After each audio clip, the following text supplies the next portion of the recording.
খট্টিমারি থেকে বড় রাজনৈতিক খবর। বিজেপি ছেড়ে তৃণমূলে যোগ দিলেন ধূপগুড়ির দাপুটের নেতা গুরুদেব রায়। জলপাইগুড়ি জেলার ঝাড়ালতা 2 নম্বর গ্রাম পঞ্চায়েতের 15/82 নম্বর বুথে এই দল বদলে বড় ধাক্কা খেল বিজেপি। গুরুদেব রায়ের সঙ্গে এদিন তার দাদা ও পরিবারের অন্যান্য সদস্যরাও তৃণমূল কংগ্রেসে যোগদান করেন। নতুন সদস্যদের হাতে তৃণমূলের পতাকা তুলে দেন স্থানীয় অঞ্চল সভাপতি হিরম্ব কুমার রায়। এই যোগদানের ফলে এলাকায় তৃণমূলের সংগঠন আরো শক্তিশালী হবে বলে মত রাজনৈতিক মহলের। অঞ্চল সভাপতি জানান, আগামী দিনে বিজেপি থেকে আরো বড় ভাঙন হতে চলেছে এই বুথে। আপনাদের এখানে জমায়েত ছিল, কি ব্যাপার একটু বললে ভালো হতো।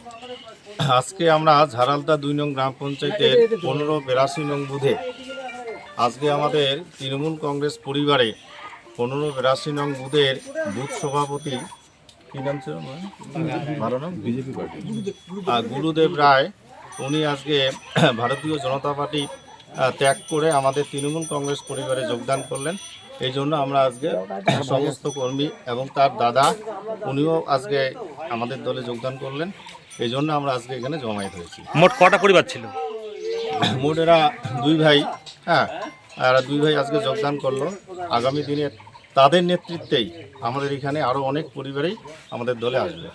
আচ্ছা, আপনারা একটু বাইরেটা বলুন। আমার নাম হিরম্ব কুমার রায়, আমি ঝাড়ালতা 2 নং গ্রাম পঞ্চায়েতের অঞ্চল প্রেসিডেন্ট তৃণমূল কংগ্রেস। ধন্যবাদ।